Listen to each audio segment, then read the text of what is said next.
Travis Fragments, Adios, Chunky Dunkies. These are some of the greatest collaborations that have ever happened. But some collabs don't work out that well. Like when your mom met your dad and made you. You're a disappointment.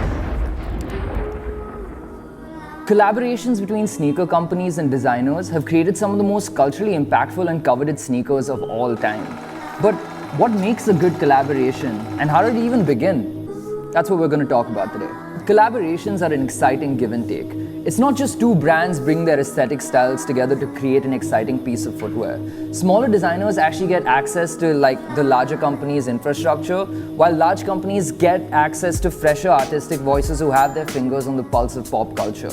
And it all started back in 1921 when Chuck Taylor, a semi-professional basketball player, actually suggested some small changes to the Converse All-Stars to create the now famous Chuck Taylor All-Stars, which is possibly one of the most recognizable silhouettes on the planet.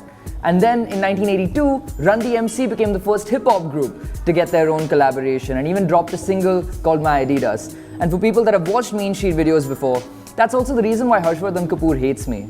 I'm sorry, Harsh. You know what? I will see you in 6 months and you in 6 years. Hey, what about the quiz? Alright, peace. See ya.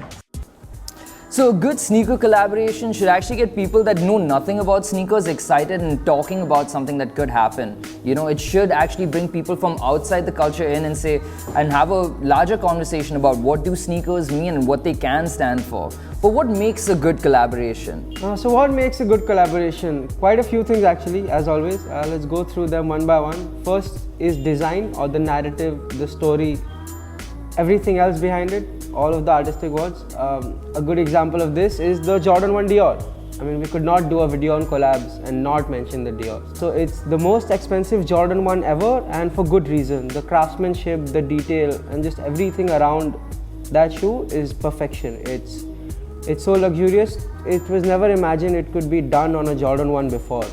Another good example talking about luxury, the Off-White collabs, the Off-White Nike collabs by Virgil Abloh. What he did with the shoes, how he deconstructed them, how they were released, and how it just started with the 10, and since then there's been more than, I think, close to 100 pairs now. Virgil Abloh has an infamous 3% rule where he states that any design, if changed by 3%, can become something completely new and unique itself.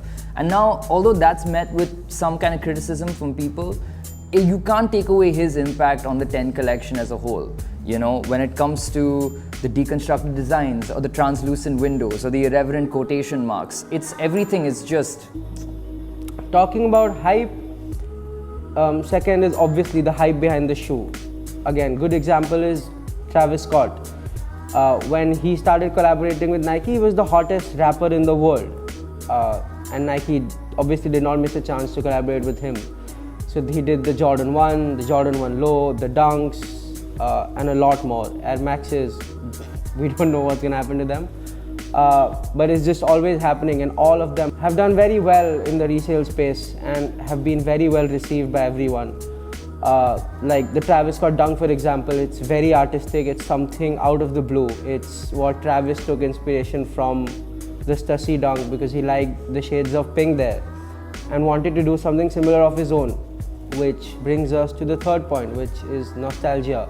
Again, Stussy being a very good example, like the Stussy Dunk, I think released in 2004 and still is a collector's item like 18 years later, and people pay ridiculous amounts of money to acquire them. But now the market for collaborations is oversaturated. What first started out as something that was exclusive and full of hype has now become the norm. So what's changed over the years? The problem is it can't water down. Like what we see with a lot of Sakai's now, there's just a ton of triple collabs. They've triple collabed with Fragment, they've triple collabed with Undercover, they've triple collabed with Clot. And when you see there's 12 new Sakai waffles coming out, you don't even want one because there's just so many of them. It's just a hard time choosing. You'd rather just go back and buy one of the older, more classic ones. That was our video on collaborations. I hope you enjoyed it. And thanks for watching if you've made it this far. If you've made it this far, I love you. If you made it this far in the video, comment below if you know his name also. You have to have made it this far in the video and you have to know his name. Comment below. Collabs.